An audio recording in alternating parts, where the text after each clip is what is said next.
Yo guys, Theo here, Uncommon Sense.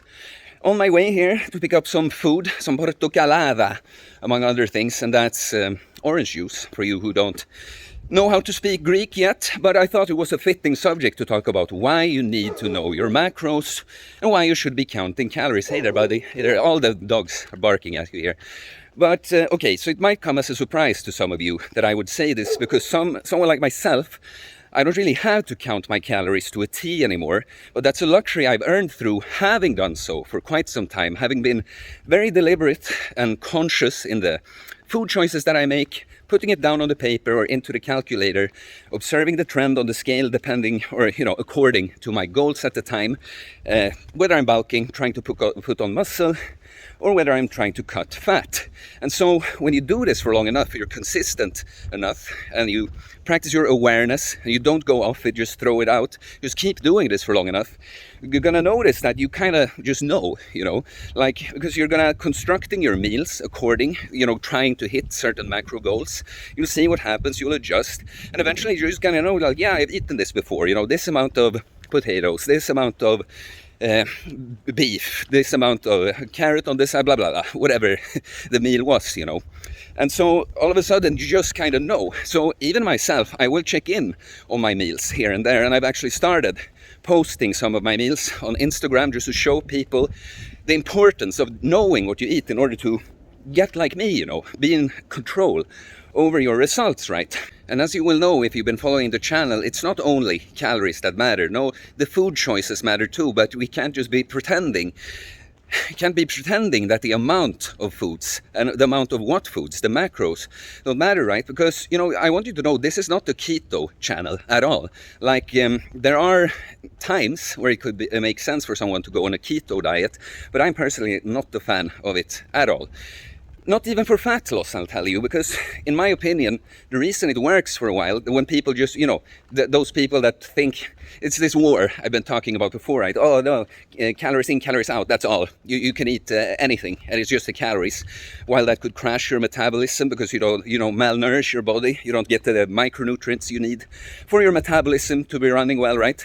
And those people that think that calories just don't exist, like, no, just eat keto. Just eat keto. In my opinion, why the keto diet works well for fat loss, from what I've seen, it's always an initial thing. Like, even for myself, the first time I ever consciously tried to lose weight, it was actually before all of this with Uncommon Sense. It was I was in a relationship back then that we both got fat basically. And so when we were at, not the beach but by the lake, I guess, in Sweden, me and some friends, they started poking fun at me, like, didn't you used to be quite fit? It was funny they said that, but I didn't view it as that way at all. But I guess, I did some sports when I was younger, so maybe I wasn't big and muscular, but maybe I'd been looking athletic. But anyway, they made fun of me for this, and I was like, okay, like that I got them fat, basically. But I was like, okay, challenge accepted.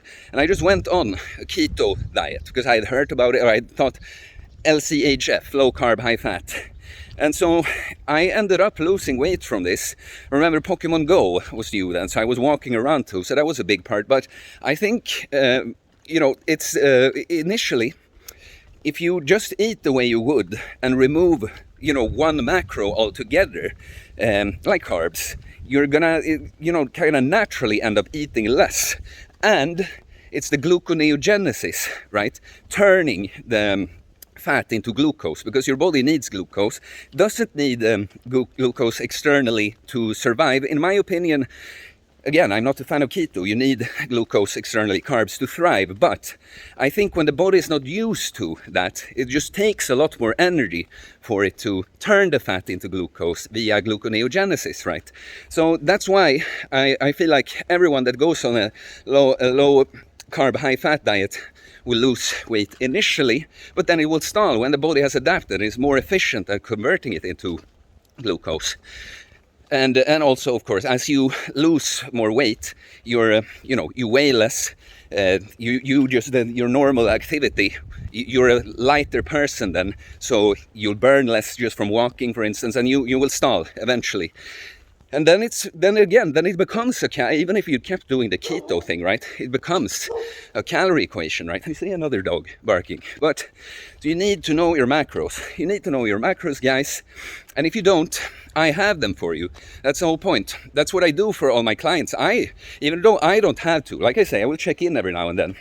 But I've done it for long enough and been conscious enough that for myself, I just know, And it's for a new person, you can never get it like 100% right from the start, but that's people's fucking problem, and why they need a coach. They don't know where to start, so they just don't, But that's what I do with clients. I, look at them, where are you right now? How much do we train? What are your goals? Then we put the macros, observe a trend. I will give you the input like these are your macros.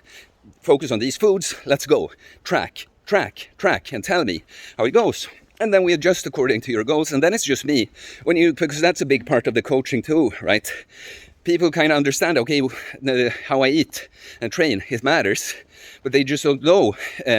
Even if they know some of it, it's like they fuck up with, their food addiction or just other fucking just bad decisions and habits they have that will lead to bad decisions in this department too, right? So it's basically just me. Here's the macros, here's the foods you should be eating, here's your workouts, go, let's go. And then you come to me and, I fucked up. I'm like, okay, stop doing that. Like, but I feel like, you do this. And I'm like, see, you did this because of this. Tell you why you did it, tell you what you need to do, give you the reminders, boom, back on track. So that's what I do, guys. Calories do matter. It's not all that matters, but you need to know it. You can see, we can end on this note, just to... because in our natural state of being, if we didn't have this modern world that corrupted us with all these, this junk food, all this shit that just throws our natural state of being around, our natural hunger signals, all this. Yeah, if you were just a human born in the fucking forest and you're hunting and living your life, you wouldn't have to be counting calories to stay, ripped. You just would from the lifestyle, right? But now... It's like when something breaks in you, even physically, right? Now we have to go do something. If you break a leg, you should get some assistance, someone going in mechanically, and so that the leg can heal properly again. It's the same thing here. Now that you're fucked up from your lifestyle, your food addictions, your trauma, you ended up like this, and you can't really just live your life and, put on muscle or lose weight just intuitively. You have to go back and use this mechanical tool of counting calories. That's exactly what I've done. Just so you know, guys, just know that it's going to be very difficult for you to not do it that way. And I should mention, I said a final note, but since this is a fasting channel as well, I want you to know I don't have all my clients fasting. Fasting is great. I personally love it. I will use it a lot for myself when I cut, but it's not the end all be all. But even some people, they will fast and they think they can just eat whatever, but their metabolism is so shitty too that even like after a 2-day fast, they could pretty much just, even not eating junk, but just because they think they'll get away with eating a bunch of shit, because their fasting were so long, they'll overeat and maybe not gain weight because of the fast, but just not get anywhere. And I keep saying it's the last point. You see, there's a third dog in this video. Hey guy. There he is. It's funny, I should fucking never say it's a final point, because when I'm in the flow, I just come up with more stuff. But think of it like this, you that think, again, that the keto thing is great, I would say, intervention. When someone is really, really carb addicted, or you have diabetes or something like this, yes, absolutely, great, great, reverse that insulin resistance and that, but then the goal should be to add carbs in. Again, if you're a type 1 diabetic, or maybe it is the way for you to go, and maybe it's genetic too.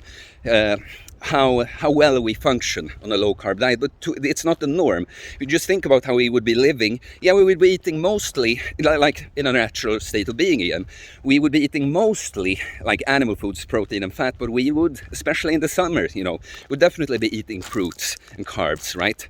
So what I'll say is, what do you think? This is a high fat. That's a problem. The high fat if you overeat, it's going to be much easier for the body to store it as fat because it's already fat. And when you talked about converting fat into glucose, well, now if you overeat on carbs, it could turn into fat. Protein is going to be it's very rare. It will be very, very rare that someone ate too much protein so they gain weight. But the fat, it's so easy. If you just overeat it, there's no conversion needed. It's just like, okay, just put it there. Leave you on that note. You need to know your macros, guys. You need to count calories for a while until you return to your natural state of being, and then you can kind of go cruising like me. It's going to help to put on a big chunky amount of muscle too, because you just eat, you just burn way more energy, so it would take more for you to overeat. It's kind of difficult, guys. When you're like me, you have like a metabolism at least 3,500 calories per day from the muscle mass and high activity, and you don't really eat junk food. It's kind of difficult to accidentally end up overeating. The challenge is more like, how can I get it? It's actually, for me, it's good to eat fat, just so I don't fucking lose it. Okay, I ended up talking way longer than I thought. Reminder to self, stop fucking saying you're done when you're not. So guys, it's clear, if you've been following this channel, you've been consistently inconsistent with this, while I've consistently just been getting better. It's clear that just watching is just not enough for you. You need my coaching. Just fucking do it already. Stop thinking. Stop being arrogant and thinking like, no. This makes sense. I hear what you say. I'll just go do it on my own. You'll be disappointed again. Or I don't want to put you down like that. Of course, I wish you well, but let's face it here. You failed for so long. What makes you think it would be different this time? I'm here to help, guys. My coaching, you can reach out on the email in the description or the Instagram. That's actually better for both of us, because then we can have a little more, easier, more direct back and forth about it. But either is fine. And please like and comment. All comments and likes help support the channel, so it's very much appreciated. And please subscribe for more content about fitness, fasting, losing weight, building muscle, self-improvement, stoicism, mental health, philosophy, mindset. It's a mindset, guys. It's a lifestyle. Okay, I will see you later. Now I go for the portocalada. Peace.